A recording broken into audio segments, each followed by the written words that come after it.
Hello दोस्तों, आज से हम न्यू सीरीज स्टार्ट करने वाले हैं जिसकी स्टोरी लाइन बहुत ही बढ़िया होने वाली है क्योंकि ये सीरीज बहुत ही ज्यादा कमाल की है। ये कहानी है बोयान नाम के एक मामूली से लड़के की जो कि सेठ का एक सर्वेंट हुआ करता था और उसके ऊपर अत्याचार करना तो बिल्कुल मामूली सी बात थी। और जो भी सेठ के पावरफुल बंदे होते हैं वो बिना मतलब के ही उसके ऊपर झूठा इल्जाम लगाकर बस बुलिया को मारने की कोशिश करते थे। बेचारा बोया तो सबसे लड़ नहीं पाता था लेकिन वो कभी हिम्मत नहीं हारता था। वो बहुत ही ज्यादा कमजोर होने की वजह से सबका अत्याचार सहता रहता था। लेकिन जब एक बार हद पार हो गई और दुश्मन उसके अंकल की जान लेने की कोशिश करते हैं तो बोया के सब्र का बांध टूट जाता है। वो दुश्मनों से लड़ने के लिए जा चुका था। वो कमजोर होने की वजह से यहाँ पे हार तो जाता है लेकिन तब होता है उसकी जिंदगी में सबसे बड़ा चमत्कार। उसको करीब 1 लाख साल पहले के बहुत ही ज्यादा पावरफुल इमोर्टल की पावर की इनहेरिटेंस मिल जाती है। वो इनहेरिटेंस इस तरह से थी कि वो बोया को अपने सफर में बहुत ही ज्यादा आगे लेके जाती है। तो बोया आगे चलकर अपनी एक नई जर्नी स्टार्ट करता है। जितना भी वो कमजोर हुआ करता था और जितने भी लोगों ने उसके ऊपर अत्याचार किया था बोया ठान लेता है उन सबको वो उसकी औकात दिखाएगा। वो इतना ज्यादा पावरफुल बनेगा कि हेवन भी उसके सामने झुकेगा। आसमान, जमीन, हेवन और अर्थ सबको झुकाने के लिए अपने सामने बोया तैयार था। इस सीरीज में आपको बहुत ही मजा आने वाला है। तो अब यहाँ से यह एपिसोड स्टार्ट होता है। तो सीरीज की शुरुआत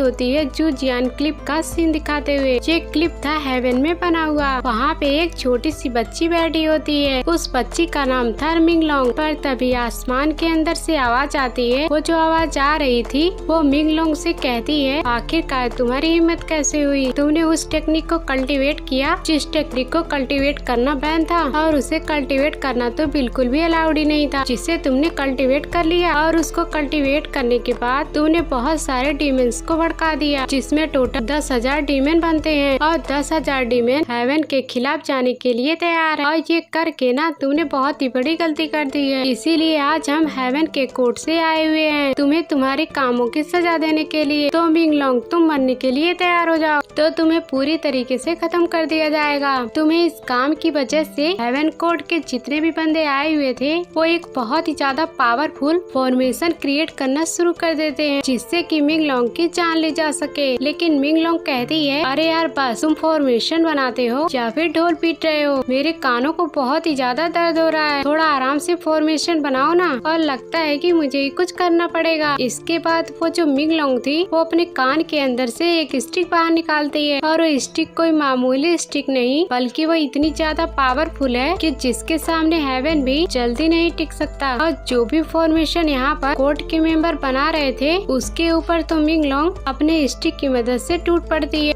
और एक के बाद एक करते हुए अपने स्टिक को घुमाकर सभी कोर्ट मेंबर की हालत खराब कर देती है। जबकि कोर्ट मेंबर तो कुछ भी नहीं कर पा मिंगलोंग के सामने और वो मार कर उन लोगों की हालत काफी ज्यादा खराब कर देती है। फिर कोर्ट के मेंबर अपनी पावर का इस्तेमाल करते हुए मिंगलोंग के साथ लड़ने की कोशिश कर रहे थे क्योंकि वो कमजोर नहीं थे। वो हेवन के कोर्ट वाले मेंबर हैं, उनके पास तो पावर तो होगी लेकिन इतनी भी ज्यादा नहीं कि वो लोग मिंगलोंग का मुकाबला कर सके। कोर्ट मेंबर की हालत खराब करने के बाद मिंगलोंग कहती है और वो भी आसमान की तरफ देखते हुए, जेड एम्परर क्या तुम वहीं पे छुप कर बैठे रहोगे? सिर्फ तुम अपने मेंबर को भेजोगे? तुम नहीं आना चाहते क्या? जरा तुम भी बाहर आओ और यहाँ पर खेल का मजा लो, मैं तुमसे भी लड़ना चाहती हूँ। तो ये सुनकर जो जेड एम्परर था वो मिंगलोंग से कहता है, बस बहुत हो गया, तुम्हारी हिम्मत तो बहुत ही ज्यादा बढ़ रही है तो मुझे खुद तुम्हारे पास आकर तुम्हें मारना पड़ेगा। इसके बाद आसमान फाड़ कर जेड एम्परर का एक हाथ बाहर निकलता है। वो उंगली इतनी बड़ी थी कि उसके सामने मिंगलोंग चींटी जितनी बड़ी होती है लेकिन मिंगलोंग को डर नहीं लगता। वो अपनी स्टिक लेकर अपनी पावर को एक्टिवेट करके उससे भिड़ जाती है उस जेड एम्परर के साथ। और जो जेड एम्परर था वो बहुत ही ज्यादा पावरफुल था जिस वजह से मिंगलोंग का अटैक उसके ऊपर अच्छी तरीके से नहीं लगता। मिंगलोंग अकेले थे और उसके सामने हजारों कोर्ट के मेंबर और जेड एम्परर भी था जिस वजह से मिंगलोंग अच्छी टक्कर तो देती है लेकिन आखिरकार उसकी हार होने लगी थी। वो हार होने से पहले कह देती है, मैं पूरे हेवंस को बर्बाद बर्बाद कर दूंगी। देख लेना तुम्हारी बर्बादी का दिन बहुत ही करीब है। और इतना कहते हुए वो खुद को उस स्टिक के अंदर ट्रांसफॉर्म कर लेती है और उसकी स्टिक एकदम छोटी सी बन चुकी थी और वो छोटी बनने के बाद आसमान में ही कहीं खो जाती है। मिंगलोंग तो स्टिक के साथ खो गई थी, लेकिन अभी उसका बदला अधूरा रह गया था हेवन से मुकाबला करने का। जिसके बाद हमें एक सेट का सीन दिखाया जाता है जिसका नाम है स्वॉर्ड सेट। वहाँ पर पोयो नाम के एक मामूली से लड़के को बांध कर रखा गया था और उसके ऊपर जाओ नाम का एक बंदा बहुत ही ज्यादा अत्याचार कर रहा था। वो उसे कोड़े से मार रहा था और मारते हुए वो उससे कह रहा था, तूने ही ग्रैंड वर्ड को जहर देकर मारा है ना, तुझे पता भी है वो जो वर्ड था वो हमारे इमोर्टल मास्टर सीतू का सबसे खास वर्ड था और उसको तूने मारकर बहुत ही बड़ी गलती कर दी है। तो फिर पोहिया कह रहा था, मैं तुम्हें कितनी बार समझाऊं, मैंने वर्ड को नहीं मारा, आखिरकार मैं वर्ड को क्यों मारूंगा और एक ही बार में तुम्हें समझ में नहीं आता क्या। तो फिर जाओ कहता है, अच्छा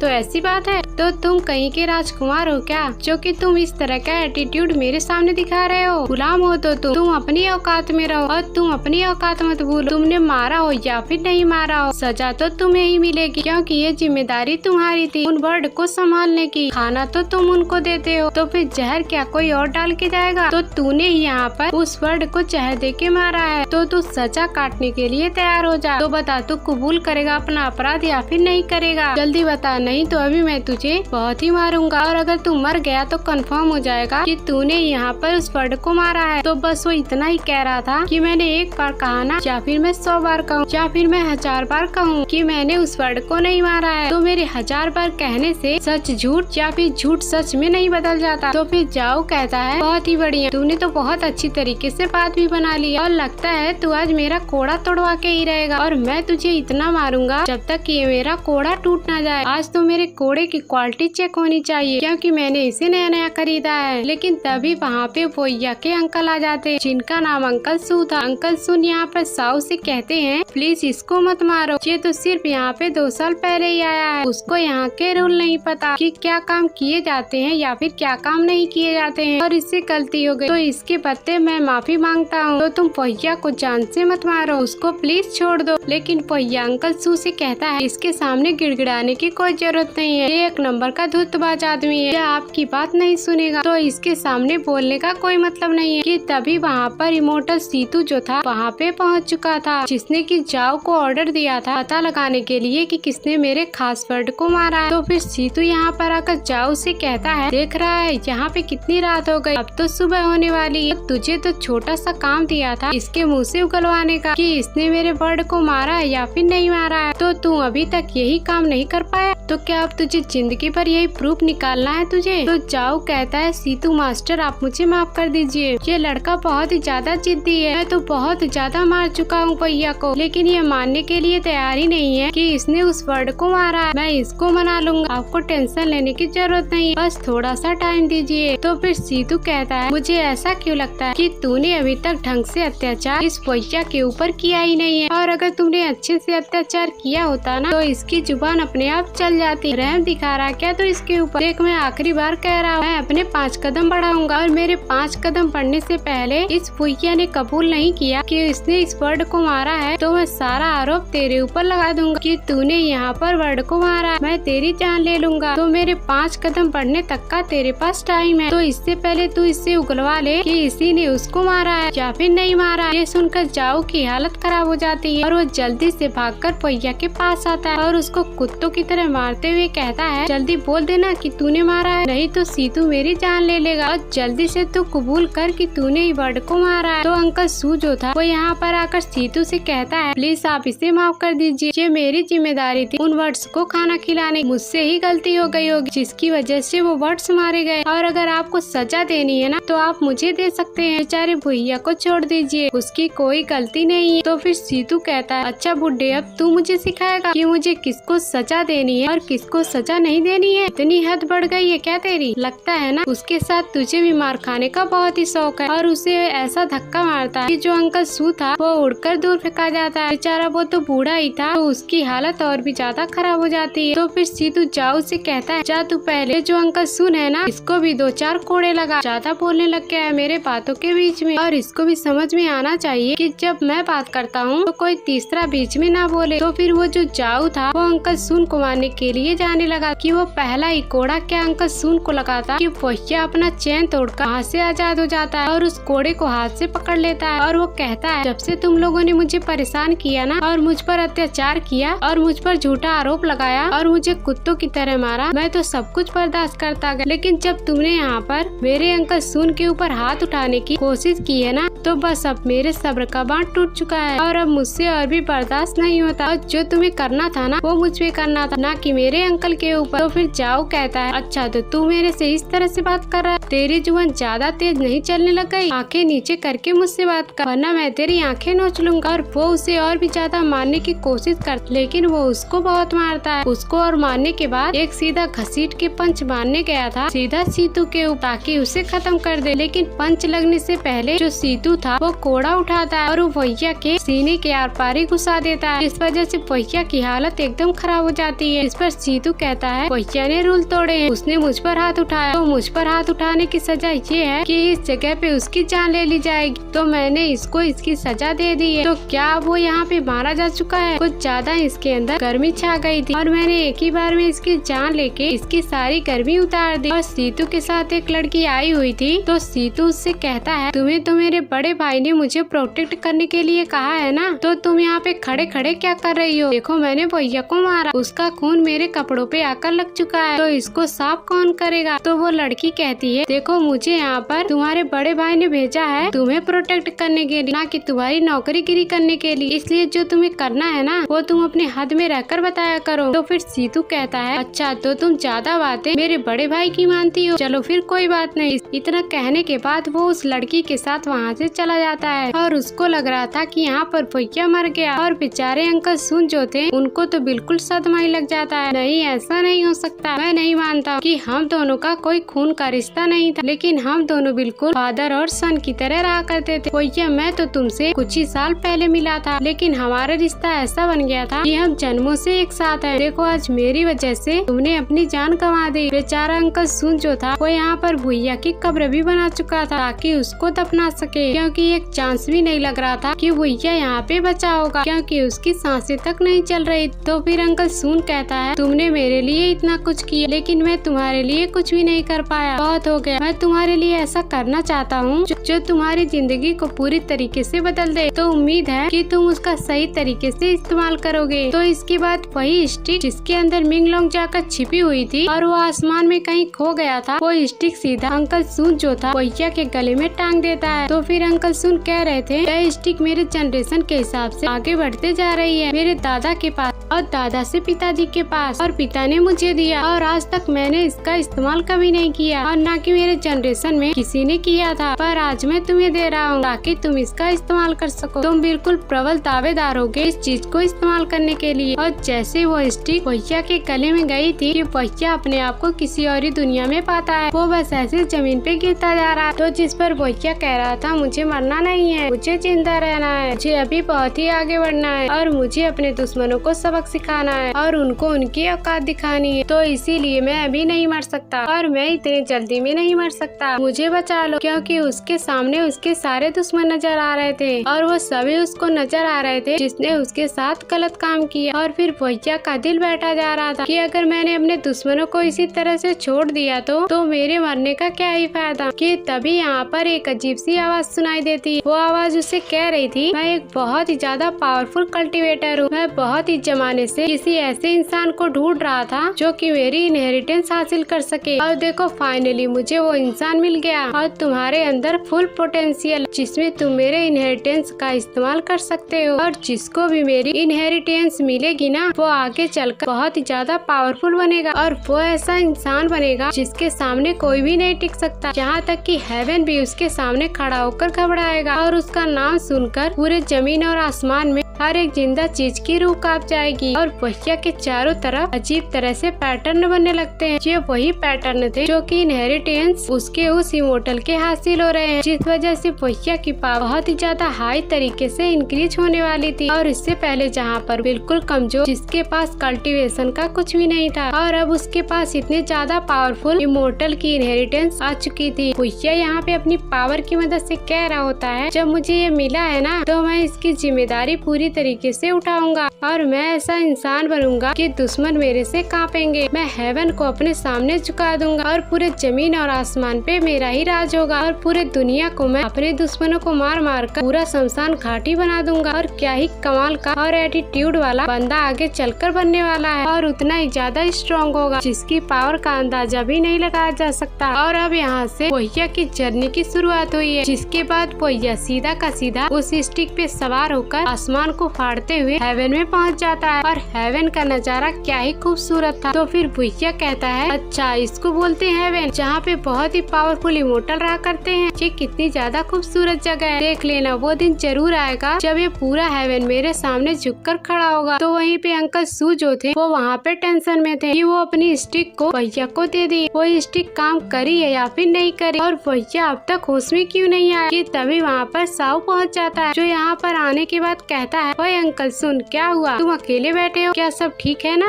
कुछ परेशानी है क्या? मैंने सोचा कि मैं यहाँ पर आकर तुम्हारी परेशानी कम कर दूं। वो क्या है ना कि अब तो भैया तो नहीं रहा, वही तो तुम्हारा सहारा जो तुम्हें जरूरत की चीजें लाकर देता था। तो फिर बेहतर यही होगा कि तुम भी भैया के साथ जाकर कब्र में दफन हो जाओ और फिर दोनों को कंपनी मिलती रहेगी, जिसके बाद आफ्टर लाइफ में तुम दोनों एक साथ रहोगे। तो तुम्हारा कोई काम नहीं है इस दुनिया में जिंदा रह, तो तुम्हें मारने के लिए मैं यहाँ पर आया हूँ। चलो अब तुम मरने के लिए तैयार हो जाओ। तो फिर अंकल सुन कह रहे थे, तुमने भैया को मार दी तो तुम मुझे क्यों मारना चाहते हो? तुम तो सब कुछ छीन चुके हो, अब मेरे पास बचाई क्या है? मुझे तुम छोड़ दो, मुझे मत मारो। लेकिन साउ तो कुछ भी सुनने के लिए तैयार ही नहीं था। और जैसे यहाँ पर वो हमला करता है कि जो भैया की कब्र बनी थी वो फट कर बाहर आ जाती और ऐसा धमाका वहाँ पर हुआ था जिसकी कोई हद नहीं थी। और चारों तरफ भैया का ऑरा फैला था और वो भी ऑरा ऐसा था, कोकून के अंदर जैसी बटरफ्लाई होती है, ऑरा की वजह से कोकून फटता है और बटरफ्लाई बाहर आ जाती। इतना कमाल का वो ऑरा था जो कि भैया के अंदर से बाहर निकला था। और जाओ जैसे उसको सामने देखता है, उसको सामने भैया खड़ा हुआ दिखाई देता है जो कि हवा में खड़ा। तो जाओ कहता है, तू जिंदा कैसे बच गया? तू तो कब्र के अंदर था ना, तो तू कब्र को फाड़ के बाहर कैसे आया? और वैसे भी तू जिंदा कैसे बच सकता है? मुझे तो यकीन ही नहीं हो रहा है। तो फिर भैया कहता है, तू हम दोनों को कंपनी दिलवाना चाहता था ना आफ्टर लाइफ में, तो मैं तुम्हें कंपनी दिलवाने के लिए आया हूँ इसी लाइफ के अंदर। तो फिर जाओ कहता है, कोई बात नहीं, तू पहले भी कमजोर था तो अभी भी कमजोर होगा, और अगर तू कब्र से बाहर आ गया तो भी क्या फायदा, मैं तब भी तेरी जान ले सकता हूँ। और वो स्वर्ण को लिए भैया की तरफ बढ़ना शुरू कर देता है ताकि भैया की जान ले सके। लेकिन उसकी स्वर्ण यहाँ पर भैया को टच क्या कर पाती, उसकी जान क्या ले पाती, कि भैया एक ही उंगली आगे करता है। और जैसे उसने अपनी उंगली को आगे किया था, वो जाओ की स्वर्ण उल्टा घूमकर उसके सीने के आर पार हो जाती है। ऐसे ब्रूटल तरीके से वो जाओ यहाँ पर मौत के घाट उतर चुका था। जाओ को मारने के बाद भैया जब अपने अंकल सून के पास आता है तो अंकल सून उससे कहते हैं, भाग जाओ तुम यहाँ से, तुम यहाँ पर रिटर्न क्यों आए? एक तो बड़ी मुश्किल से तुम्हारे अंदर जान आई है और तुमने खुद को वापस बचाया और साथ ही तुमने इस जाओ की जान ले ली। और अब सेक्ट वालों को पता चलेगा कि तुमने इसको मार दिया तो वो तुम्हें नहीं छोड़ेंगे और वो तुम्हारी जान लेने के लिए फिर से यहाँ पर आ जाएंगे। तो तुम एक काम करो कि तुम यहाँ से भाग जाओ और जितना दूर हो सके उतना दूर तुम यहाँ से भाग जाओ, और इस जाओ को मारने का इल्जाम मैं खुद के ऊपर ले लूंगा। एक बार मैं तुम्हें इतनी बुरी हालत में देख चुका हूँ, दोबारा मुझसे नहीं देखा जाएगा। लेकिन भैया कहता है, नहीं मैं नहीं जाने वाला, जिंदगी में हमने बहुत ही भाग लिया और हमें अब नहीं भागना, और हमें अब भगाना है अपने दुश्मनों को और उनको उनकी औकात दिखानी है, अब बहुत हो गया भागना। लेकिन अंकल सुन कहते, भैया तुम समझ नहीं रहे, इतना आसान नहीं होगा दुश्मनों का मुकाबला करना, तुम यहाँ से जाते हो कि नहीं जाते हो, और अगर तुम यहाँ से नहीं जाओगे तो मैं अपना सर फोड़ लूंगा। और अंकल सुन जैसे ही अपना सर फोड़ने की कोशिश करते हैं वो वहाँ पे रुक जाता है और वो उससे कहता है, मुझे पता है अंकल सुन आप यहाँ पे नाटक कर रहे हैं, कितनी बार एक ही तरीका आजमाओगे मुझे मनाने का, अब तो मैं आपके इस तरीके से वाकिफ हो चुका हूँ, कोई और नया तरीका ढूंढना चाहिए। और अंकल सुन यहाँ पे शांत बैठ जाते हैं और फिर वो भैया से कहते हैं, देखो तुम अपने बारे में सोचो, जिंदगी बार बार नहीं मिलती, तुमने इतनी मुश्किल से अपनी जान को बचाया है और वापस से तुम उसको अपने खतरे में मत डालो। लेकिन भैया कहता है, नहीं आपको टेंशन लेने की जरूरत नहीं है, मुझे दोबारा जिंदगी मिली है ना, मैं अब अपने दुश्मनों का काल बन के आऊंगा उनकी जान लेने के लिए, मुझे ये जिंदगी दोबारा मिली है, मैं इसको ऐसे चाया तो नहीं जाने दे सकता, मैं अपने ऊपर हुए अत्याचार का बदला उनके खून से लूंगा। और अगले ही महीने यहाँ पर सेट का कंपटीशन होने वाला, मैं उस कंपटीशन में जाऊंगा, पार्टिसिपेट करूंगा और पूरी दुनिया को दिखा दूंगा, जो लोग मुझे कमजोर समझते थे ना कि अब मैं क्या चीज हूँ, इस पूरी दुनिया में मेरी दहशत होगी। इसके बाद कंपटीशन में पार्टिसिपेट करने के लिए भुइया अपनी ट्रेनिंग शुरू कर देता है। वो जंगल में आकर अपनी ट्रेनिंग कर रहा था और वो उस छोटी सी लॉकेट वाली स्टिक को देख रहा था और वो कह रहा था यह स्टिक तो अब काम ही नहीं कर रहा। उस टाइम तो इसने बहुत ही अच्छी पावर दी थी, मुझे लगता है इसकी पावर खत्म हो गई, क्या इसका बस इतना ही काम था। और वो उससे ठोक ठोक के पूछ रहा था क्या इसके अंदर कोई बैठा है क्या, और इसके अंदर कोई बैठा है तो मेरी हेल्प करो। और फिर उसके अंदर से पावर निकलती, वो पावर भुइया को स्टिक वर्ल्ड के अंदर ले जाती। वहाँ पे आने के बाद भुइया एकदम हैरान रह जाता क्योंकि यहाँ पे बिल्कुल ही एक अलग दुनिया थी। वो दुनिया इतनी सुंदर थी और उतनी ज्यादा मिस्टीरियस थी, जिससे की आवाज आ रही थी भुइया को कि करीब 1,20,000 साल तक कि मैंने किसी का इंतजार किया था लेकिन कोई आया ही नहीं, लेकिन फाइनली तुम यहाँ पे आए हो। किसी इंसान से इतने सालों बाद मिलकर मुझे बहुत ही अच्छा महसूस हो रहा है। मैं यहाँ पे हूँ तुम्हारा साथ देने के लिए और तुम्हारी पावर को बढ़ाने के लिए, क्योंकि हम दोनों की लाइफ ही बहुत ज्यादा मिलती है और मैं भी दुश्मनों से बदला लेने के लिए तैयार हूँ और तुम भी उसी तरह के फीलिंग रखते हो। लेकिन तभी भुइया उस बच्ची को पकड़ लेता जो कि मिंगलोंग थी और वो यहाँ पे छुप कर भुइया से इस तरह की बातें कर रही थी। और फिर भुइया कहता अरे बच्ची तू है कौन और तू इस स्टिक के अंदर क्या कर रही, यहाँ पे तेरा काम क्या है। तो मिंगलोंग कहती बेवकूफ इंसान, वो स्टिक किसी और की नहीं, वो मेरी स्टिक है जो कि अब तुझे मिली है और मैं ही वो इंसान हूँ जिसने पूरे हेवन में तबाही मचा दी थी। इस पूरे हेवन को मैंने हिलाकर रख दिया, लेकिन क्या है ना उस टाइम थोड़ी सी गड़बड़ हो गई थी तो इसीलिए मैं उस टाइम हार गई थी और तू मुझे कम मत समझना। मेरी जो पावर है ना वो फूंक मारते ही तुम्हें इस दुनिया से दूसरी दुनिया में पहुंचा सकती। तो फिर भुइया कहता तुम इतनी छोटी सी हो और बातें इतनी बड़ी बड़ी करती है, सच में तुम्हारा वो स्टिक है? जाओ, मुझे इस बात पे यकीन नहीं होता, तुम एक मामूली सी बच्ची और इतनी पावरफुल स्टिक लेकर रखोगी। और अच्छा अगर वो तुम्हारी स्टिक है जरा तुम मुझे कुछ करके दिखाओ, चलो मेरी कल्टीवेशन बढ़ा के दिखाओ, तो उसके बाद मैं मानूंगा कि तुम्हारे पास पावर है और तुम कुछ करके दिखा सकती हो। तो फिर मिंगलोंग कहती है ठीक है, जैसा मैं कहती हूँ वैसा करते जाओ, तो इससे तुम्हारी कल्टीवेशन इंक्रीज होती जाएगी। तो यहाँ पे मिंगलोंग भुइया को गाइड कर रही थी और फिर भुइया जो यहाँ पे जंगल में होता है वो वहाँ के बीस्ट से मुकाबला करने लग जाता है और मिंगलोंग उससे गाइड करते हुए बता रही थी देखो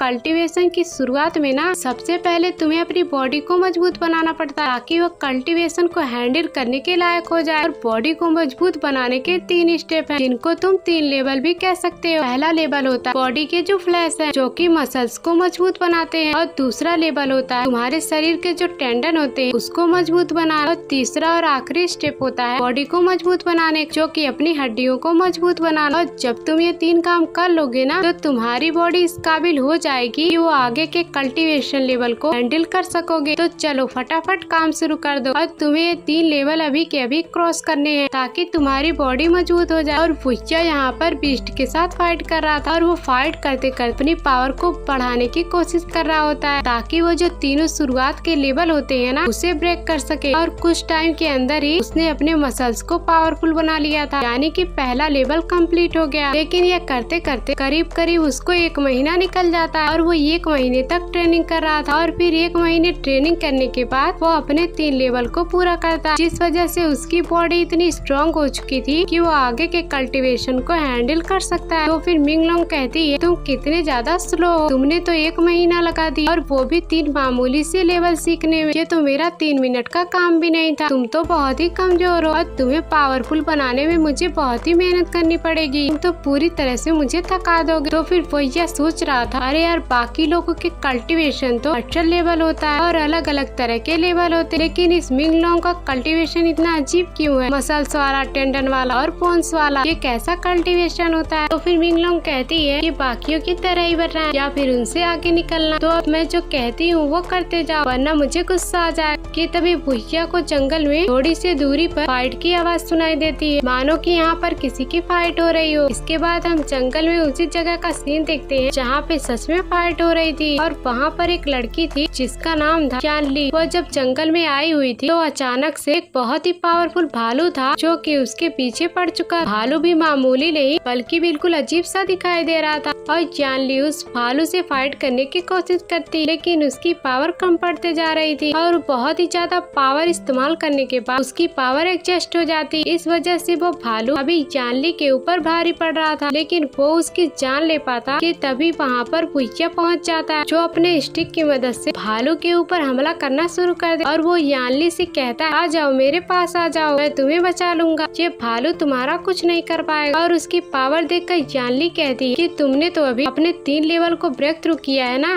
तुमने तो अभी कल्टीवेशन की ढंग से शुरुआत भी नहीं की, तो तुम्हें पता है ये जो बीस्ट है ना वो लेवल 6 का बीस्ट है, तो तुम इसका मुकाबला नहीं कर पाओ, तो तुम मुझे यहाँ से भगा ले चलो। हम यहाँ से भाग जाते। इसलिए भुइया यहाँ पर उस बीस्ट से बचते हुए वहाँ से भागने की कोशिश कर रहा था और वो जंगल के जंगल को पार करता जाता, लेकिन वो बीस्ट तो रुकने का नाम ही नहीं लेता। और जो मिंग लॉन्ग थी वो भुइया से कहती है अबे गधे आदमी तू भाग क्यों रहा है, तुम भागो मत, जाके बीस्ट से फाइट करो, मैंने तुम्हें डर के भागने के लिए टेक्निक सिखाई है क्या, तो जो कुछ मैंने अभी तुम्हें सिखाया है ना उसका तो इस्तेमाल करो, जाओ और बीस्ट से फाइट करो। और अगर तुम ऐसे ही भागते रहो तो तुम्हें दुश्मनों से भागना पड़ेगा, और अगर तुम मेरी बात नहीं सुनोगे तो तुम गड्ढे में गिरोगे, तो तुम इस बात को याद रखो। और ऐसा ही होता है। वो भागते भागते खाई के पास आके खड़ा हो चुका था, सामने बीस्ट और पीछे खाई, और यहाँ पर आकर भुइया और यानली फंस चुके थे। और यानली अपनी पावर को फिर से एक्टिवेट करती है और बीस्ट के ऊपर हमला करने की कोशिश करती है, लेकिन कोई भी फायदा नहीं होता। और बीस्ट तो अभी भी बहुत ही ज्यादा भड़का हुआ था और वो बहुत ही ज्यादा पावरफुल भी था और उसको हराना बहुत ही ज्यादा मुश्किल था। और कोई चारा ना होने पर अब यहाँ पर भुइया जो था अपनी पावर को एक्टिवेट करता है और अपनी पावर की मदद से वो उस बीस्ट के साथ ही भिड़ जाता है और वो मार मार कर बीस्ट की हालत खराब कर देता है। वो कुत्तों की तरह उसको मारता है। इस वजह से लेवल 6 का बीस्ट जो कि इतना ज्यादा पावरफुल लग रहा था वो 2-4 अटैक में ही ढेर हो जाता है और वो भुइया और यानली के ऊपर गिरता है, जिस वजह से वो दोनों नीचे आकर खाई में गिर चुके थे। लेकिन उन दोनों की किस्मत अच्छी थी कि नीचे तालाब था, जिस वजह से वो दोनों बच गए, वरना तो वाट लग जाती दोनों की। और वो दोनों रात को यहाँ पर अच्छी खासी मछलियाँ पका कर यानली को दे रहा, लो इसे खाओ, तुम्हें भूख लगी होगी ना तो तुम अपना पेट भर सकती हो। तो वो उससे कहता है तुम जरा मुझे एक बात बताओगी कि तुम आखिरकार यहाँ पे इतने अकेले इस जंगल में आई क्यों थी? ये जंगल इतना मामूली नहीं, ये बहुत ही खतरनाक है, क्योंकि मैं यही पास में रहता हूँ। तो फिर यानली कहती है अचानक में यहाँ पे जंगल में जितने बीस्ट है ना उसके मिजाज बदलते हैं, वो एकदम एग्रेसिव हो गए हैं, वो सारी चीजों पे हमला करना शुरू कर चुके हैं। मैं उसी चीज की इन्वेस्टिगेशन करने के लिए आई हुई थी कि आखिरकार इस बीस्ट के साथ हो क्या रहा है। और देखो मैं यहाँ पर आकर फंस गई, वो तो भला हो तुम्हारा जो कि तुमने आकर मेरी जान बचाई। और वो बड़े मजे से यानली जो भुइया ने मछली दिया था उसको खाने लग जाती है। फिर भुइया जब यानली को देखता है जो कि उसके पैरों में चोट लगी थी, वो अपने हाथों से उसके ऊपर पट्टी लगाने की कोशिश करता है। यानली थोड़ा सा घबरा जाती है कि कहीं भुइया मेरे साथ कोई गलत हरकत न कर दे। तो फिर भुइया यकीन दिलाता है आपको घबराने की जरूरत नहीं है, मैं ऐसा वैसा इंसान नहीं हूँ, आप हम पर भरोसा कर सकती हैं। और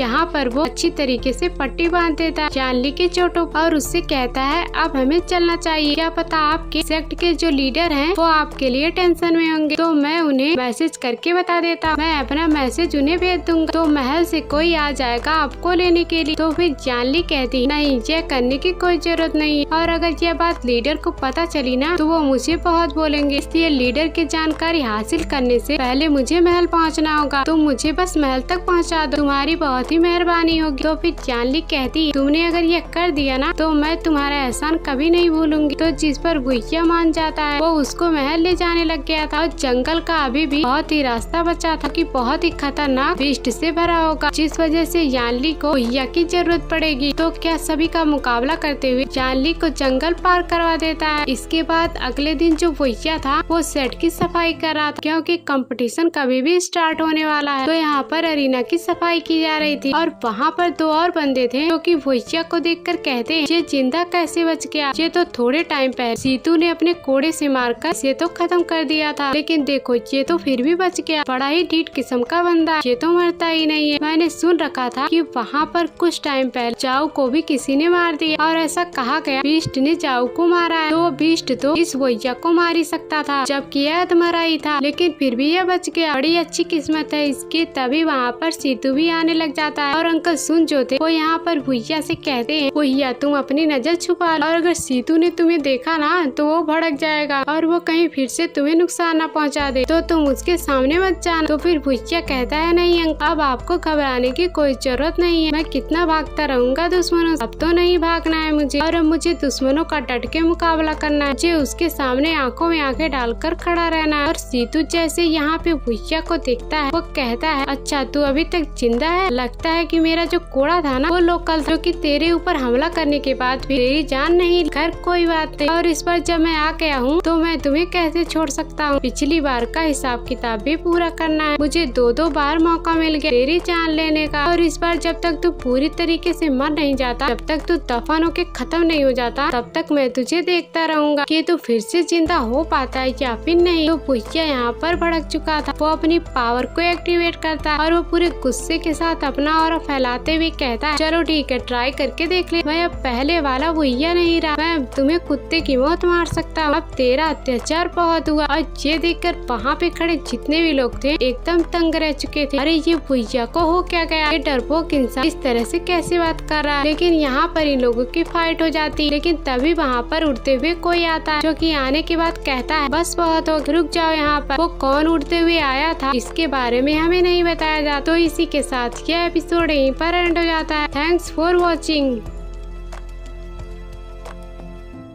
पिछले एपिसोड में हमने देखा था कि वो यानी एक बहुत ही ज्यादा कमजोर लड़का था। उसको एक बहुत ही ज्यादा पावरफुल इमोर्टल की पावर की इनहेरिटेंस मिल जाती है। इस वजह से वो अपने नए जर्नी की शुरुआत करता है। उसकी जर्नी बहुत ही ज्यादा अमेजिंग होगी, क्योंकि उसको अपने दुश्मनों से बदला लेना और एक के बाद एक करके जितने भी दुश्मन उसके आएंगे उन सभी को मारना चाहता है। शुरुआत में उसने कह ही दिया था, जो कि उसका सबसे बड़ा दुश्मन, जो कि सीतू नाम का बंदा था, जो उसे हमेशा परेशान किया करता था, उससे लड़ने के लिए भुइया तैयार हो जाता है। सब के सब हैरान रह जाते कि भुइया तो मर चुका था, लेकिन फिर ये अचानक से जिंदा कैसे हो गया, इसके पास कौन सा जादू आ गया। लेकिन तब भी सीतू को इससे फर्क नहीं पड़ता। वो फिर से भुइया से लड़ने के लिए तैयार हो जाता है। जिसके बाद यहाँ से यह एपिसोड स्टार्ट होता है। इस एपिसोड के स्टार्टिंग में जैसे ही दोनों की फाइट होने वाली थी, उनके फाइट से पहले ही वहाँ पर जानली पहुँच जाती। वो एक धमाकेदार एंट्री मारते हुए यहाँ पर आकर पहुँची और यहाँ पर आकर कहती, सीतू तुम यहाँ पर क्या कर रहे हो? तुमने पहले यहाँ पर परेशानी खड़ी की और तुम फिर से यहाँ पे परेशानी खड़ी करने के लिए आ गए। तुम्हें एक बार में समझ में नहीं आता, मैंने तुम्हें पहले से यहाँ पे आने से मना किया था। तो फिर सीतू कहता है, अरे जानली तुम तो बहुत ही जल्दी गुस्सा हो जाती हो। गुस्सा करने की कोई बड़ी बात नहीं है, मैं तो यहाँ पर एक छोटा सा अपना पर्सनल मैटर सुलझा रहा हूँ, तो तुम मुझे थोड़ा सा टाइम दे दो। मैं अपना मैटर सुलझाने के बाद यहाँ से चला जाऊँ, फिर उसके बाद ना तुम्हें दिक्कत होगी ना मुझे दिक्कत होगी। तो फिर जानली कहती है, अच्छा तुम पर्सनल मैटर सुलझाओगे? क्या ये तुम्हारा घर है? ये तुम्हारा घर नहीं है ना, तो तुम इस जगह पे अपनी मनमानी नहीं कर सकते, इसलिए तुम यहाँ से चले जाओ, इससे पहले कि मुझे गुस्सा आ जाए। और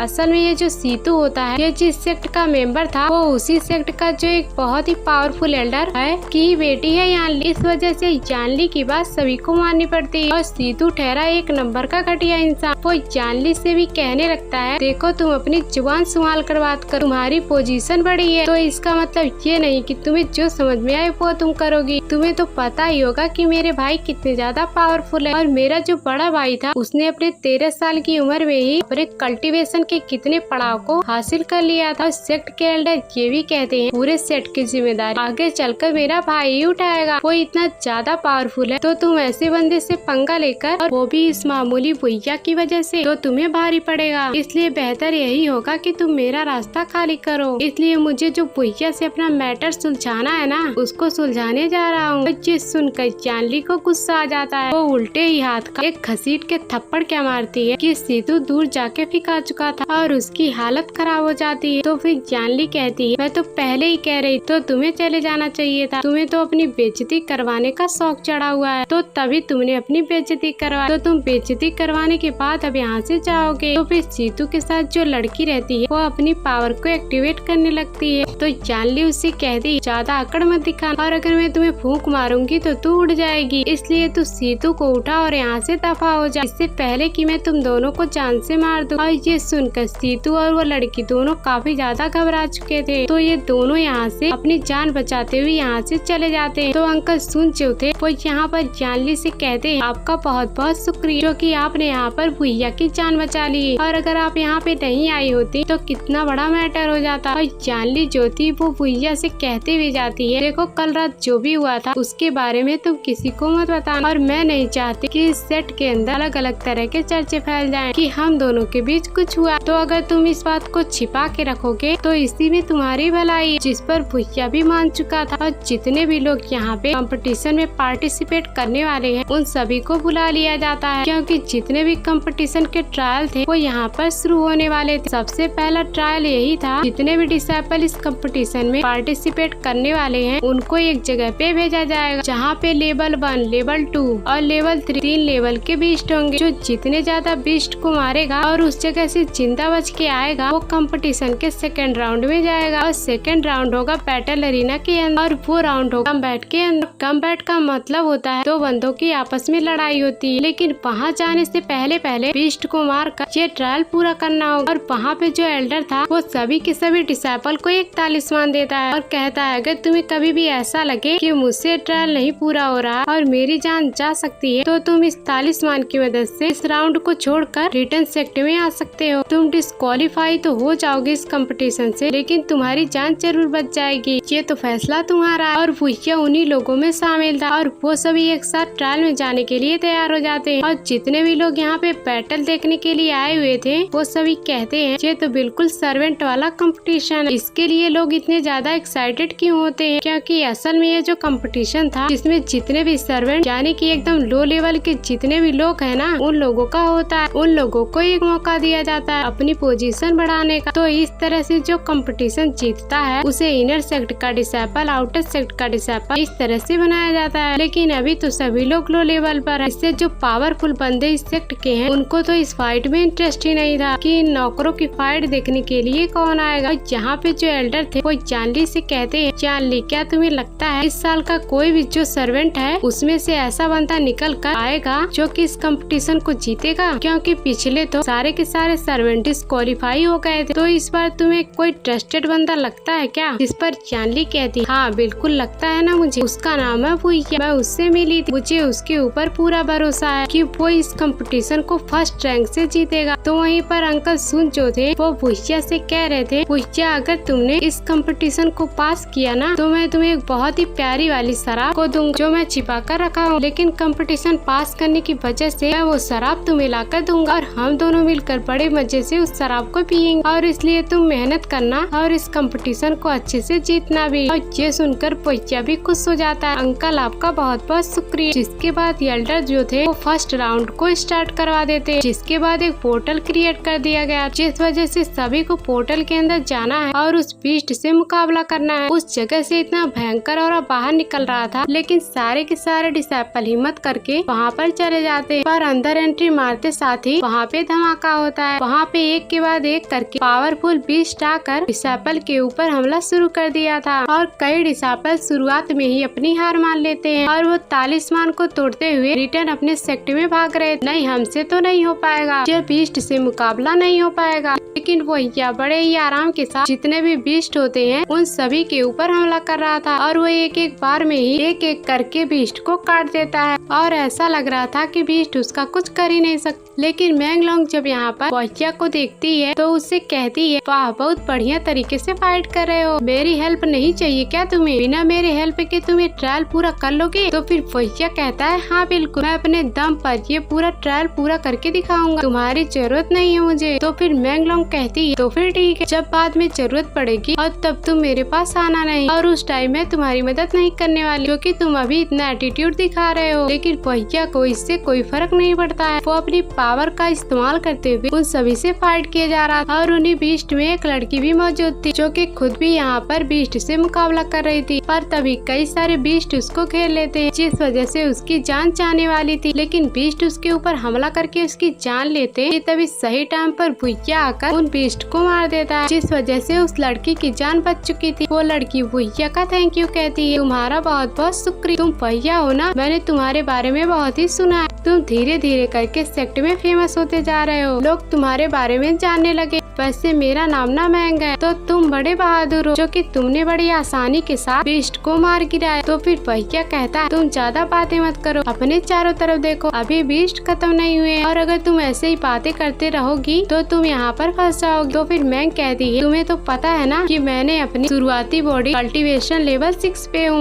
तो इस तरह के बीस्ट से लड़ना मेरे लिए उतना ज्यादा मुश्किल नहीं है, पर तुम मेरे से कम लेवल पे होने के बावजूद भी मुझसे अच्छी तरीके से फाइट कर पा रहे हो, ये बड़ी मिस्टीरियस बात है। तो एल्डर जब यहाँ पर भैया को देखते हैं तो कहते हैं मानना पड़ेगा, लियानी ने बिल्कुल सही कहा था कि इस भैया के अंदर पोटेंशियल है, वो इस कंपटीशन को फर्स्ट रैंक से जीत सकता है। लगता है हमें इस साल का विनर हमें यहाँ दिखाई दे रहा है। तो फिर जानली भी कहती है हाँ आप बिल्कुल सही कह रहे हैं, मुझे पूरी गारंटी है इस भैया ही इसी कंपटीशन को जीतेगा। और वो जीतू के साथ जो लड़की होती है वो कह रही थी कि अचानक से भैया इतना ज्यादा स्ट्रॉन्ग कैसे बन गया, पहले तो ये इतना ज्यादा स्ट्रॉन्ग नहीं था, आखिर इसने कर क्या लिया है खुद के साथ। को रुको यार, सबर करो, हो जाने दो उसको पावरफुल, उसको पहले कंपटीशन तो पास कर लेने दो और वो पहले वहाँ से एक बार बाहर आएगा ना तो मैंने उसके लिए एक बहुत ही बढ़िया वाला सरप्राइज रखा हुआ है, और अगर बेचारा कंपटीशन के अंदर मारा जाएगा तो वो सरप्राइज मैं उसको कैसे दूंगा, तो मेरा दिल टूट जाएगा ना। तो इसलिए मैं चाहता हूँ कि वो कंपटीशन जीत कर बाहर आ जाए, उसके बाद मैं उसको सरप्राइज दूंगा, वो जिंदगी भर याद रखेगा मेरा सरप्राइज। लेकिन तभी वहाँ पे सीतू का भाई आ जाता है, वो उससे कहता है कभी भी ना अपने दुश्मनों को कमजोर नहीं समझना चाहिए, इसलिए एनी टाइम चौकन्ना रहना चाहिए, वरना क्या पता तेरी एक गलती की वजह से तुझी पर भारी पड़ जाए। मैं तुम्हें चेतावनी दे रहा हूँ, इसलिए तुम मेरी चेतावनी को दिमाग में घुसा कर रखो। वो जो लड़की थी यहाँ पर जो सीतू का भाई होता है ना, उस पर लाइन मारने की कोशिश करती, लेकिन जैसे वो गिरने वाली होती है एक दूसरा बंदा आकर उसको बचा लेता है और कह रहा होता है इतनी सुंदर मोहतरमा इस तरह से गिरेगी तो मैं नहीं रहूंगा उसको बचाने के लिए, मैं किस काम के लिए पैदा हुआ हूँ, मैं तो इसी काम के लिए ही पैदा हुआ हूँ कि इतनी सुंदर लड़की को तकलीफों से बचाया कर। लेकिन सिद्धू का भाई कहता है आखिर तेरी हिम्मत कैसे हुई हमारे बंदों के साथ इस तरह की हरकत करने की, ये लड़की मेरे साथ रहती और अगर किसी ने आँख उठाने की कोशिश की ना तो मैं उसे बहुत ही बुरी तरीके से मारूंगा। तो वो बंदा कहता है अरे अरे यार आप तो सीरियस हो गए, मैं तो बस मजाक कर रहा था, इतनी छोटी छोटी बातों पे इस तरह से गुस्सा नहीं करते, जो सेहत के लिए हानिकारक होता है। तो वहीं पर वो अंजू था, वो अभी भी बीस्ट के साथ फाइट कर रहा था। एक के बाद एक करते हुए पावरफुल बीस्ट आते हैं जो कि उसके ऊपर हमला करने की कोशिश करते हैं, वो उसकी जान लेने की कोशिश करते हैं। लेकिन तभी भैया यहाँ पर अपनी बहादुरी और अपनी पावर का इस्तेमाल करते हुए उनके साथ फाइट कर रहा था, और जैसे जैसे वो बीस्ट को मार रहा होता है उसका पावर और उसका लेवल भी इंक्रीज होता है। जहाँ वो 3rd लेवल पर था वो थोड़ी देर के बाद 4th लेवल पे पहुँच जाता है, और पूरा इलाका खाली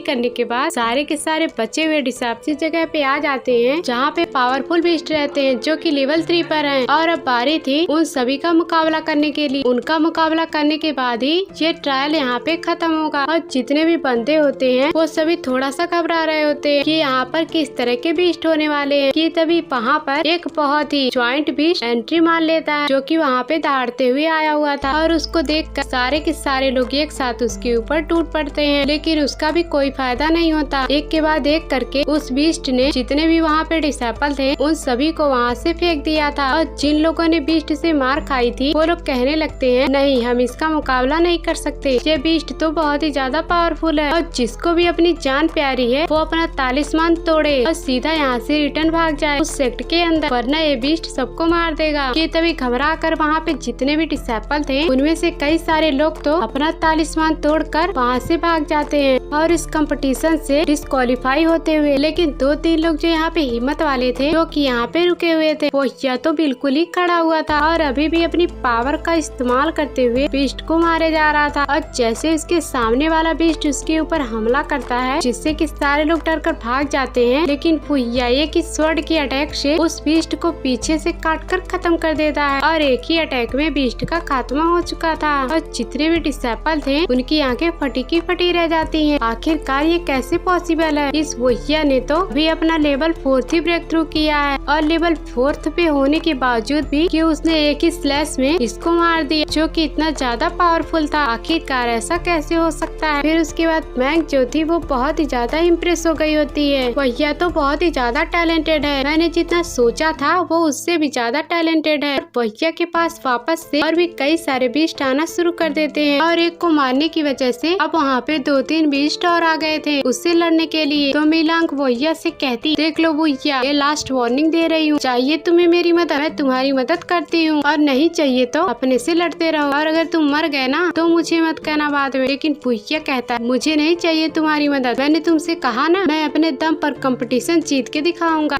और इसके बाद एक बहुत ही ज्यादा पावरफुल बीस्ट आ चुका था, लेकिन वो भुइया के ऊपर सीधा कूदने की कोशिश करता है। भुइया उससे लड़ तो रहा था, लेकिन बीस्ट मास्टर जो कि बीस्ट वाला ट्रायल है जो कि उसको करवा रहा था, वो बीस्ट मास्टर जो कि यहाँ पे बीस्ट होते हैं उनकी पावर को इंक्रीज कर देता है, ताकि अब भुइया आसानी के साथ इस बीस्ट से मुकाबला ना कर सके, क्योंकि बीस्ट जितने पहले स्ट्रॉन्ग थे उससे दुगना ज्यादा स्ट्रॉन्ग हो चुके थे। और अब ये टेस्ट यहाँ पर बहुत ही ज्यादा मुश्किल होता है कि तब यहाँ पर 10-15 बीस्ट आ जाते और वो भी भुइया से लड़ने के लिए। लेकिन भुइया अकेले ही सारे बीस्ट का मुकाबला कर रहा था। कंपटीशन में आए सारे लोग एकदम तंग रह जाते, ये तो सर्वेंट था ना जहाँ का, और 2-3 दिन के अंदर ये इतना ज्यादा पावरफुल कैसे बन गया जो कि सारे के सारे बीस्ट का मुकाबला कर रहा है। और इस तरह का कंपटीशन सर्वेंट लेवल पे होने के बावजूद आज तक के किसी ने नहीं किया। जो कारनामा यहाँ पर भुइया करके दिखा रहा है वो किसी ने नहीं किया था। और देखते ही देखते कुछ ही टाइम के अंदर भुइया ने सभी बीस्ट को ढेर कर दिया था। और जितने भी बीस्ट थे वो सारे के सारे मारे जा चुके थे। लेकिन सभी को लग रहा था कि कंपटीशन वाला राउंड यहीं पे खत्म होने वाला, पर तब एंट्री मारता सबसे ज्यादा पावरफुल बीस्ट। वो बीस्ट ऐसा था कि उसके आने के बाद जितने मरे हुए बीस्ट थे वो सभी के सोल को खींच लेता है और उन सभी को खींच कर अपने अंदर डाल चुका था। तो इस वजह से वो बीस्ट बहुत ज्यादा पावरफुल बन चुका था और जितने भी मरे हुए बीस्ट थे उन सबकी पावर उसके अंदर जाके मर्ज हो जाती है। और अब यह फाइनल बीस्ट था और इसको अगर मार दिया तो ये ट्रायल पूरा हो जाएगा। तो सभी लोग कहते हैं इसको अकेले नहीं मारा जा सकता, तो एक काम करते हैं, जितने भी लोग यहाँ पे बचे हुए हैं वो सभी लोग एक साथ इसके ऊपर अटैक करते हैं, तो हो सकता है हम इस बीस्ट को तब मार सकते हैं कि तभी सभी लोग अपनी पावर को एक साथ एक्टिवेट करते हैं और उस बड़े वाले बीस्ट के साथ फाइट करने के लिए जा रहे थे। तो जितने भी लोगों का अटैक एक साथ लगा था वो बीस्ट एक ही बार अटैक करते हुए सभी के अटैक को खत्म कर देता है और उन्हें उठाकर वहाँ से दूर फेंक देता है कि एक साथ अटैक करने आओगे तो एक साथ अटैक खा के जाओगे। फिर भुइया कहता है सब लोग पीछे हट जाओ, मुझे नहीं लगता कि सारे लोग मिलकर इस बीस्ट को हरा सकते हैं, मैं अकेला यहाँ पर काफी हूँ इसको हराने के लिए। भुइया की तो यहाँ पर फाइट के दौरान स्वर्ण ही टूट चुकी थी। तो फिर मैंग कहती है तुम्हारे पास तो स्वर्ण भी नहीं है, तुम किस तरीके से फाइट करोगे। तो फिर भुइया कहता है मेरे पास एक स्टिक है ना, वो स्वर्ण से भी बढ़कर है, तुम सब बस पीछे हट जाओ, मैं अकेले यहाँ पर इस बीस्ट की जान ले लूंगा। यह देखकर बीस्ट भड़कते हुए सीधा भुइया के पास आ जाता है और उससे कहता है तू तो ज्यादा ही जिगरा दिखा रहा है, वो भी अकेले लड़ने का, और मैं अभी तेरी जान यहीं पर ले लूंगा। इसके बाद दोनों के बीच बहुत ही जबरदस्त फाइट शुरू हो चुकी थी। भुइया बीस्ट के ऊपर हमला करता तो बीस्ट भी उसके अटैक को रोककर उसके ऊपर एक से बढ़ के एक अटैक किए जा रहा था। कंपटीशन देखने वाले लोग कहते हैं लगता नहीं कि अब यहाँ पर भुइया जीत पाएगा, क्योंकि ये बीस्ट बहुत ही ज्यादा पावरफुल है, तो इसमें तो भुइया का मरना तय है। लेकिन भुइया कहाँ ही रुकने वाला था और वो जैसे तैसे अपनी पावर को और भी ज्यादा इंक्रीज करता है और उसका लेवल ब्रेक थ्रू होने लग जाता है। वो थोड़ी देर पहले लेवल 4 पे था और वो थोड़ी देर बाद वो लेवल 5 पे पहुंच जाता है और जैसे उसका लेवल इंक्रीज होता है उसके जो अटैक थे वो भी पहले से कई गुना ज्यादा स्ट्रॉन्ग हो जाते हैं और जितने ज्यादा स्ट्रॉन्ग वो अटैक हो रहे थे उतना ही ज्यादा कमजोर पड़ता जाता वो बड़ा वाला बीस्ट जो कि भुइया से फाइट करने के लिए आया था। भुइया अपने स्टिक की मदद से एक से बढ़कर एक अटैक उस बड़े वाले बीस्ट पे कर देता है, जिससे कि बीस्ट की हालत काफी ज्यादा खराब हो जाती है और ऐसा लग रहा था कि बीस्ट अब यहाँ पर हार चुका है। और लोग कहते हैं कि सारे के सारे बीस्ट तो अब मारे गए, लगता है ये ट्रायल पूरा हो गया। लेकिन इस ट्रायल का विनर कौन निकला? कहीं ऐसा तो नहीं इस ट्रायल को भुइया ने अकेले ही कंप्लीट किया? हमें तो नहीं लगता, हमें तो लग रहा है कि भुइया मर गया हो उस बीस्ट से फाइट करते हुए। और सभी लोगों की नजरें उसी तरफ थी कि कौन कौन इस ट्रायल को पूरा करने के बाद वहाँ से रिटर्न आने वाला है। और जैसा सभी ने सोचा था उसका उल्टा हो जाता है। जो कि सबसे पहले निकल कर आने वाला था वो था भुइया खुद ही। वो पूरे शान और एटीट्यूड के साथ बाहर निकल कर आया हुआ था और वहीं पीछे थे मैंग और ये दूसरा बंदा, और ये 3 लोग थे जो कि इस ट्रायल को पूरा किए थे। और भी सारे डिसाइपल गए थे लेकिन पूरा सिर्फ 3 लोगों ने किया। और फिर अंकल सून जो उनके खुशी का ठिकाना ही नहीं रहता। देखो देखो जरा उधर तो देखो, भुइया ने इस ट्रायल को पूरा किया। भुइया को मैंने ही सिखाया कि किस तरह से लड़ाई की जाती, मैंने उसको ट्रेनिंग दी, उसने तो मेरा नाम रोशन किया। मैं तो आज बहुत ही ज्यादा खुश हूँ, आज मेरी खुशी का ठिकाना नहीं है। फिर यहाँ पर सभी लोग अंकल सू को कांग्रेचुलेशन करने लगते हैं। हाँ, आपने आपने बिल्कुल सही कहा, भुइया तो अपना नाम रोशन कर रहा है, जैसे उसका नाम रोशन होगा वैसे आपका नाम रोशन होगा ही। और अब आपको नौकरों वाले काम करने की जरूरत नहीं पड़ेगी, आपकी अब सारी परेशानी भुइया आगे चलकर उसे खत्म कर देगा। लेकिन सीतू का तो दिमाग फिर गया था कि आखिरकार लोग भुइया की इतनी ज्यादा तारीफ क्यों कर रहे हैं। कल तक का एक नौकर और आज यहाँ पर सभी के मुँह पे उसी का नाम है। ये चीज उससे बर्दाश्त नहीं होती और बस उसे एक मौका चाहिए भुइया को जान से मारने का। भुइया जरा बच कर रहे, मैं तुझे जिंदा नहीं छोड़ूंगा और जैसे मुझे मौका मिला ना मैं उसी टाइम आकर तेरी जान ले लूंगा। और वो अंकल जू से कहती है तुम्हारा भुइया ना इतना भी आगे कल्टीवेशन क्यों ना कर, लेकिन नौकर तो हमेशा नौकर ही रहेगा, तो जब भी मुझे काम की जरूरत पड़ेगी तो तुम्हें मेरा काम करना ही पड़ेगा। तुम लोग तो बिल्कुल नौकर की तरह, और अगर नौकरों को किसी महल में बैठा दिया जाए तो वो राजा थोड़ी ना हो जाता। तो फिर अंकल सुन कहते हैं आपको टेंशन लेने की जरूरत नहीं है, मेरे से जो भी हो सकेगा ना मैं वो आपके लिए काम करूँगा। बस आप भुइया के साथ कोई भी दुश्मनी ना रखें और अगर आप उसे अच्छे से रखे ना तो मैं उसके लिए सब कुछ करने के लिए तैयार हूँ। बस मुझे भुइया से मतलब। जिसके बाद कंपटीशन का अगला राउंड शुरू करने की तैयारी कर दी जाती। तो अगला राउंड वही होगा जो कि बैटल अरीना में होगा। तो इसी के साथ ये एपिसोड यहीं पर एंड होता है। Thanks for watching.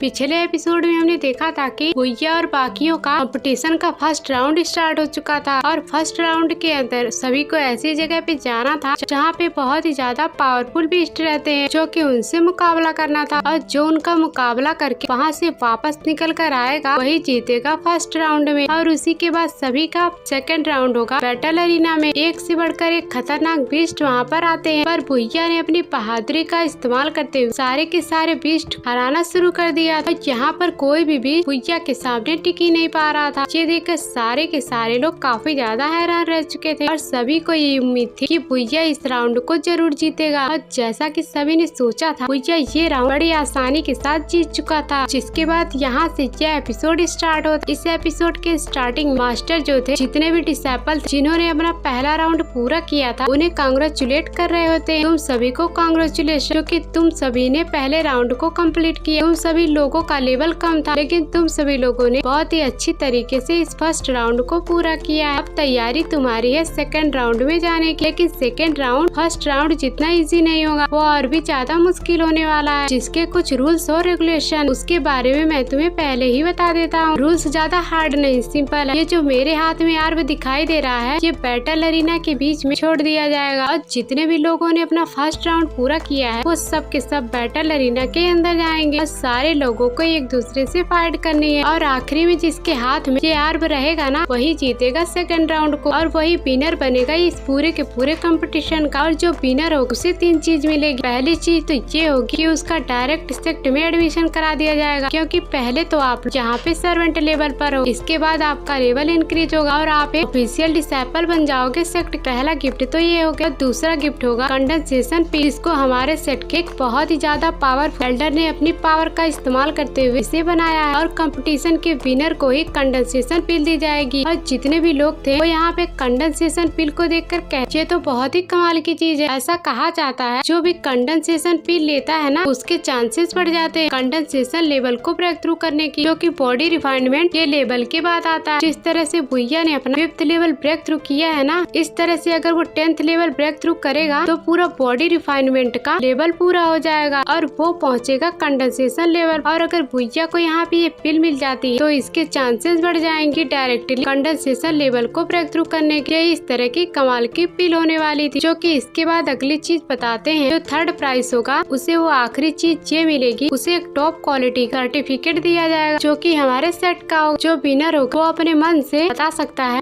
कि उसे एक टॉप क्वालिटी का आर्टिफैक्ट दिया जाएगा जो कि हमारे सेट का होगा। जो विनर होगा वो अपने मन से बता सकता है कि उसे आर्टिफैक्ट में चाहिए क्या, जो चीज वो चाहेगा वो उसे मिलेगा। ये सुनकर जितने भी डिसेबल थे उन सभी की हालत खराब हो जाती है। लोग तो हैरान रह गए थे, हमको तो इतना अच्छा मौका नहीं मिला, यह तो सर्वेंट का कंपटीशन, लेकिन इसमें आर्टिफैक्ट इतने टॉप लेवल के क्यों हैं? 2 लेवल के रखने थे ना। और एक अच्छे डिसेबल के पास भी इस तरह के टॉप लेवल के आर्टिफैक्ट नहीं थे जो कि विनर को दिए जाने वाले हैं इस कंपटीशन में। टॉप क्वालिटी का आर्टिफैक्ट जानली ने रखवाया था क्योंकि उसे भरोसा था कि भुइया इस कंपटीशन को जीतेगा। ये टॉप क्वालिटी का आर्टिफैक्ट। इसके बाद वो जो एल्डर थे जो कि कंपटीशन करवा रहे थे वो उस अर्ब को बैटल एरिना के अंदर फेंक देते। अब जाओ और अब तुम्हारा सेकंड राउंड स्टार्ट होगा। और जैसे ये हुआ था कि बैटल एरिना के अंदर महामारी शुरू हो जाती और वो लोग एक दूसरे को मार मार कर उस अर्ब को लेने की कोशिश कर रहे थे। और उसमें से एक डिसेबल कहता है आज हम उससे भिड़ ले, हम दोनों आपस में फाइट कर लेते और जो जीतेगा वो अर्ब में चला जाएगा। और सभी डिसेबल अपनी जोड़ी बना लिए थे। वो लोग जोड़ी में आकर एक दूसरे से मुकाबला कर रहे थे ताकि बहुत कम लोग बचे और जो लास्ट में 2-3 लोग बचेंगे उनके चांसेस ज्यादा रहेंगे जो कि अर्ब को हासिल कर लेंगे। तो मैंग जो थी जहाँ पे अपनी पावर का इस्तेमाल करते हुए जो भी उसके सामने लड़ने के लिए आता उसे बहुत अच्छी तरीके से मजा चखा रही थी। कोई भी उसके सामने जल्दी टिक नहीं पा रहा था। लेकिन वहीं पर एक जोंग नाम का बंदा था जो कि साइड में खड़ा हुआ था। मैंग उससे कहती तुम साइड में क्यों खड़े? ओ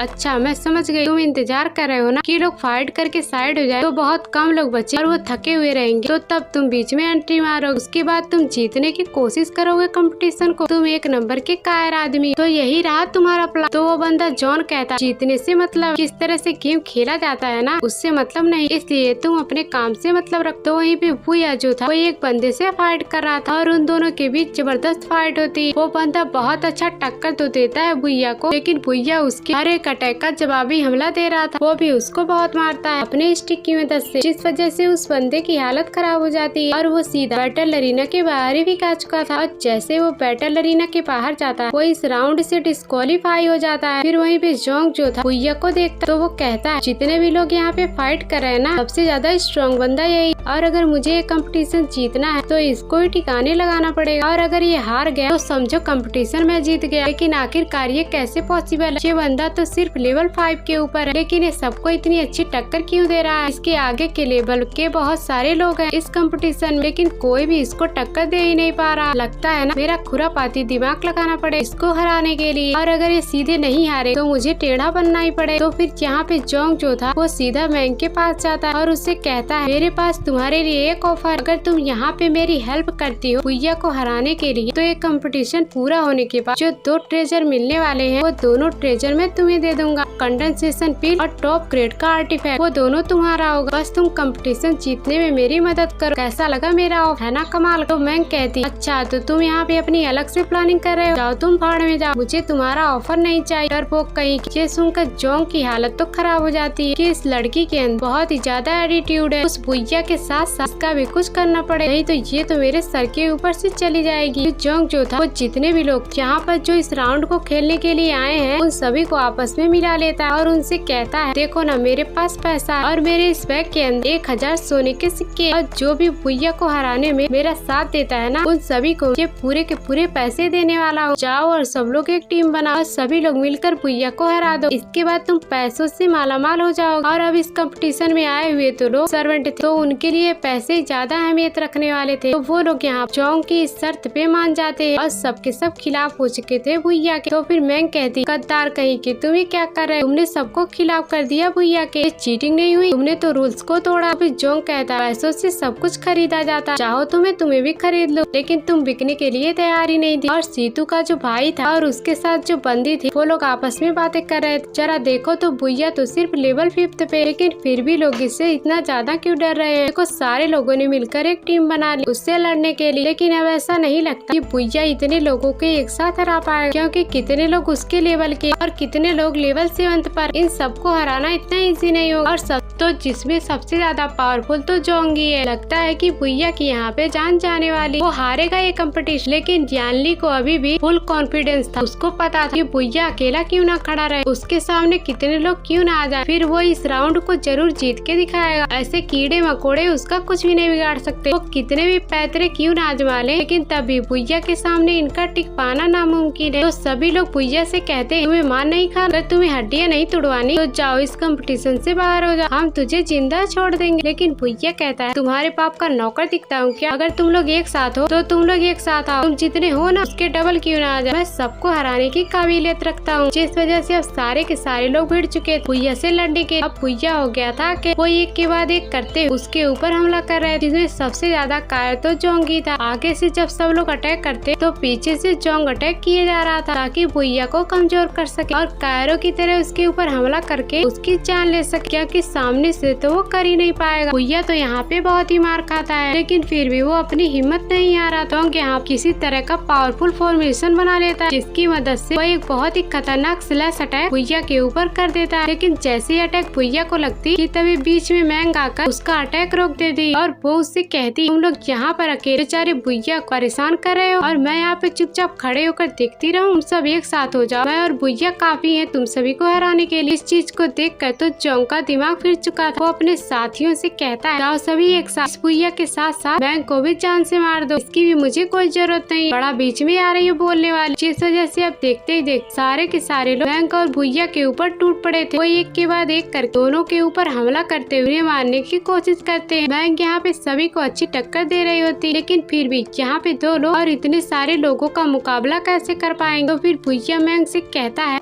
तुम यहाँ से चली जाओ, मैं यहाँ पे अकेला काफी हूँ इन लोगों को सबक सिखाने के लिए, तुम अपनी जान बिना मतलब के मुसीबत में मत डालो। तो फिर मैंग कहती है, नहीं मैं तुम्हें इस हालत में छोड़ के नहीं जा सकती, तुमने मेरी जान बचाई, उसका एहसान तो मैंने अभी तक चुकाया ही नहीं, तो जब तुम्हारे ऊपर मुसीबत आई तो मैं ऐसे कैसे भाग सकती हूँ, मैं नहीं भागने वाली। वो अपनी पावर का इस्तेमाल करते सारे के सारे लोगों को बहुत अच्छी तरीके से टक्कर देने की कोशिश करती, लेकिन बीच में जोंग आ जाता है, जो कि बीच में आने के बाद मैंग के ऊपर अटैक किया जा रहा था। वो अपने सारे अटैक का इस्तेमाल कर लेता है मैंग के ऊपर। मैं पहले इस मुसीबत स्टार्ट करता हूँ, उसके बाद भुइया तो मेरे बाएं हाथ का खेल है, कि भुइया पहले से इंजर्ड हो, ये तो बड़ा ही बीच में आ रही थी, अब इसको इसकी औकात दिखानी पड़ेगी। तो वह सबसे पहले भुइया को मारेंगे, लेकिन उससे पहले मैंग को साइड में कर दे। तो अटैक करने की वजह से मैंग की हालत खराब हो चुकी थी, वो बहुत ही दूर जाके गिरती। इसके बाद जोंग ने एक बहुत ही ज्यादा स्वर्ड टेक्निक को एक्टिवेट कर लिया था, जो कि बड़ी ही खतरनाक लग रहा है। और जैसे ही भुइया की तरफ अटैक करने के लिए बढ़ रहा था, सारे के सारे लोगों के दिल एकदम थम जाते हैं। लोग कह रहे थे खत्म हो गया काम, अब भुइया यहाँ पे मर जाएगा, ये तो बहुत अच्छा कंपटीशन अभी तक लड़ा, लेकिन अब यहाँ पे उसकी जीत नहीं हो सकती, उसकी इसी तरह से मौत लिखी हुई थी। लेकिन भुइया इतनी आसानी से कहाँ मरने वाला था। वो अपनी पावर को एक्टिवेट करता है और उसी वर्ल्ड के अंदर पहुँच जाता है जहाँ पे मिंग लोंग रहती है। और यहाँ पे आने के बाद वो फोर्सफुली अपना ब्रेक थ्रू करने की कोशिश कर रहा था, जिससे कि उसकी बॉडी इतनी मजबूत हो जाए कि जो अटैक उसको लगने वाला हो ना, वो उसकी बॉडी के ऊपर असर ही ना करे। ये करना इतना इजी नहीं था, बहुत ही ज्यादा हजारों की तादाद स्वर्ण उसके ऊपर हमला कर रही थी उसके शरीर को मजबूत बनाने के लिए। और ये सभी स्पिरिचुअल ऑरा से बनी हुई स्वर्ण थी, सभी स्वर्ण की तकलीफ को झेलना पड़ेगा, तभी जाकर बॉडी मजबूत होगी और फिर उसके वो इस अटैक को झेल पाएगा। तो उसके बाद पक्का जो जोंग का अटैक है ना, वो यहाँ पे भुइया की जान ले लेगा, अपनी सारी हिम्मत रखता है। तो इस चीज में मिंग लोंग जो थी वो यहाँ पे भुइया की थोड़ी बहुत हेल्प कर रही थी। भुइया उसकी हेल्प तो लेना नहीं चाह रहा था, लेकिन फिर भी उसको पता था कि भुइया की हेल्प करनी पड़ेगी। जैसे यहाँ मिंग लोंग की हेल्प जाती तो भुइया यहाँ पर ब्रेक थ्रू करने लग जाता है, तो उसके शरीर से मानो आग निकल रही है और पूरे बैटल एरिना के अंदर बहुत ही जोरदार धमाका हुआ था। और फिर उसके बाद भुइया हवा में उड़ने लग जाता है, जिस वजह से जो कि अपने स्वord वाला अटैक करने के लिए यहाँ पर आया हुआ था, वो उसके ऑरा से उड़कर इतना दूर फेंका जाता है कि उसकी हालत खराब हो गई थी। और वो कहता है, नहीं ऐसा नहीं हो सकता, ये तो आखिरी मौका, और आखिर ऐसा हुआ तो हुआ कैसे, मेरा अटैक कैसे डिस्ट्रॉय हो गया, तो अपनी लेवल अभी अपने 5th लेवल पर, इसने अभी ब्रेक थ्रू कैसे किया और इसका शरीर जो है इतना मजबूत कैसे हो गया। और वो भी अचानक में भुइया ने यहाँ पर अपना ब्रेक थ्रू कर लिया था और वो अपने बॉडी टेम्परिंग के लेवल के 6 लेवल पे पहुँच चुका था। और सब के सब लोग जो भुइया को देखना चाह रहे थे कंपटीशन जीतते हुए, वो लोग खुश हो जाते हैं, लेकिन जो लोग हारते हुए और उसको मरते हुए देखना चाह रहे थे, उनके मुँह लटक चुके थे। भुइया की ऐसी कमाल की और धमाकेदार पावर को देख जो एल्डर कंपटीशन करा रहे थे, वो भुइया से बहुत ही ज्यादा इम्प्रेस हो जाते हैं। मानना पड़ेगा भुइया बहुत ही ज्यादा टैलेंटेड है। एक तो ये बैटल कर रहा था और लेवल 5th के ऊपर जो ब्रेक थ्रू करना होता है ना, उसको ब्रेक थ्रू करने में बहुत ही तकलीफ झेलनी पड़ती है। इसने बैटल के दौरान सारी तकलीफें झेल ली और जहाँ पे उसने अपना ब्रेक थ्रू किया, ये सच में बहुत ही ज्यादा आगे जाए अपने फ्यूचर में। जो सारे के सारे दुश्मन थे जो कि भुइया के ऊपर हमला करने वाले थे, वो कहते अब एक साथ वापस इसके ऊपर हमला करना पड़ेगा, इसको मारने के। फिर वो सभी एक साथ भुइया को मारने के लिए आ चुके थे, लेकिन भुइया स्टिक और अपनी पावर का इस्तेमाल करते हुए फिर भुइया जैसे स्टिक को जमीन पे पटकता है, जितने भी लोग उसको मारने आए थे वो लोग हवा में उड़ बैटल एरिना के बाहर फेंका जाता। बस जमीन पे स्टिक पटकने की वजह और सारे चेहरे चपाटी तो जोंग के गायब हो चुके थे, बचा था तो सिर्फ जोंग। उसको हराने के बाद ये कंपटीशन हो जाएगा। फिर जोंग जो होता है भुइया से कहता है, भुइया तुझे तो हराने के लिए मैंने तो बहुत पैसे खर्चे किए, लेकिन इसका कोई फायदा नहीं। अब लगता है मुझे मेरी पावर के ऊपर डिपेंडेंट रहना पड़ेगा तुझे हराने के लिए। आज चाहे कुछ भी क्यों ना हो जाए, तू हार कर ही रहेगा कंपटीशन। ये यह कंपटीशन तो मेरा ही है। फिर वो अपनी ड्रैगन स्पिरिट को बाहर निकालता है। जो ड्रैगन स्पिरिट थी वो काफी ज्यादा कमाल की लग रही थी और वो ड्रैगन स्पिरिट की मदद से एक बहुत ही स्ट्रॉन्ग अटैक रेडी कर चुका था भुइया की जान लेने के लिए। लेकिन भुइया कहता है आजा, मैं तेरा ही इंतजार कर रहा था। और फिर भुइया भी यहाँ पे अपनी पावर को एक्टिवेट करना शुरू कर देता है ताकि उस ड्रैगन स्पिरिट को एक ही बार के अंदर खत्म कर दे। फिर ड्रैगन स्पिरिट दोनों की स्टिक आपस में टकरा चुकी थी और ऐसा यहाँ पे एक धमाका हुआ था कि इसे जोंग बैटल एरिना के दूर फेंका जाता है और वो जो अर्ब था वो सीधा भुइया के स्टिक के ऊपर आकर रखा चुका था। मतलब ये हुआ कि भुइया ने एक कंपटीशन जीत लिया है और सारे के सारे लोगों के खुशी का ठिकाना नहीं रहता कि भुइया ने फाइनली इस कंपटीशन को जीत लिया। और जितने भी लोग ये बैटल देखने के लिए आए हुए